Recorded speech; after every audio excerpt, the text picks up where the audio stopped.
এই কথা বলি না। আমরা আজকে সপ্তম শ্রেণীর রাইট ফর্ম অফ ভার্বের একটা এক্সারসাইজ করব। খেয়াল করো, এখানে লেখা আছে Bangladesh is full of natural resources. Bangladesh প্রাকৃতিক সম্পদে ভরপুর।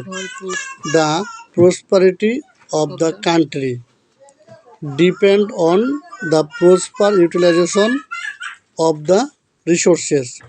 এই প্রাকৃতিক সম্পদের সঠিক ব্যবহার আমাদের দেশে উন্নতি নির্ভর করে। তাহলে এটা চিরন্তন সত্য। এটা হলো চিরন্তন সত্য। এটা অবশ্যই প্রেজেন্ট ইনডিফিনিট টেন্সে হবে এবং কান্ট্রি হচ্ছে সিঙ্গুলার নাম্বার। এই যে কান্ট্রি কি সিঙ্গুলার নাম্বার, থার্ড পারসন এবং হচ্ছে কি থার্ড পারসন। তার জন্য আমরা কি করব, ভার্বের সাথে এস বা ইএস যোগ করব। তাহলে এটা কি লিখবো আমরা, ডিফেন্স। বুঝা গেছে? এরপরে দেখো, we should not lead a lazy life. তাহলে এই যে should modal auxiliary, can, could, may, might. এই যে মডেল অক্সিলারি হচ্ছে ক্যান, কুড, মে, মাইট। এই ভার্বগুলোর সাথে কোনো ভার্বের কোনো চেঞ্জ হয় না। তার জন্য শুড নটের উপরে লিডে বসছে। উই শুড অল বিল্ড, এই যে আবার শুড আছে, মডেল অক্সিলারি আছে, তার জন্য এই বিল্ডে থাকবে, আপ আওয়ার কান্ট্রি।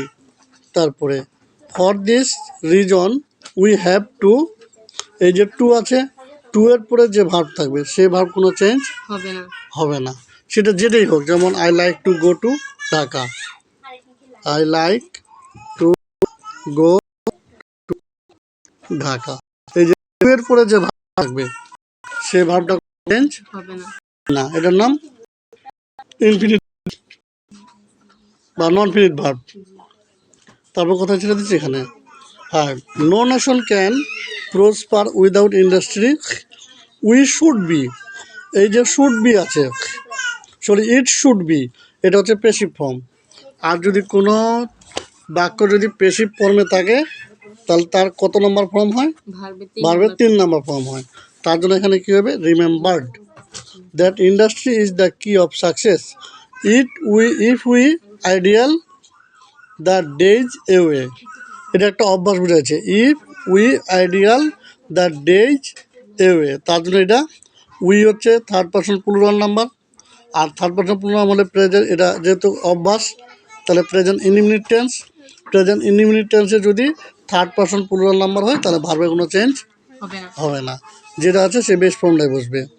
এবার দেখো, উই উইল লেগ বিহাইন্ড, যেহেতু আমরা এটা হচ্ছে future tense, we will leg behind, আমরা পিছনে পড়ে থাকবো, তার জন্য এখানে উইল হবে।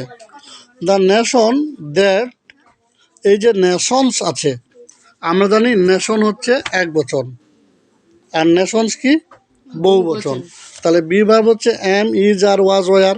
তাহলে অবশ্যই এখানে ইজ হবে না, যেহেতু নেশনস আছে। এম হবে না, তাহলে এখানে কী হবে, আর হবে, ও বলে দিচ্ছে। তারপরে ইন্ডাস্ট্রিয়াস রিচ, এখানে যা আছে তাই হবে।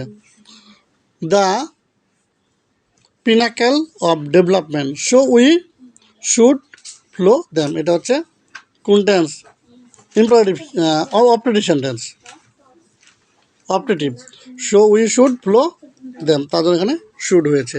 আশা করি তোমরা বুঝেছো। আমার স্টুডেন্ট একটা করেছে অবশ্য, কিভাবে করতে হবে আপনারা যদি প্রয়োজন মনে করেন এটা নিয়ে নিতে পারেন। ঠিক এভাবে করে উত্তর লিখতে হবে। ধন্যবাদ সবাইকে। আসসালামু আলাইকুম রহমতুল্লাহ।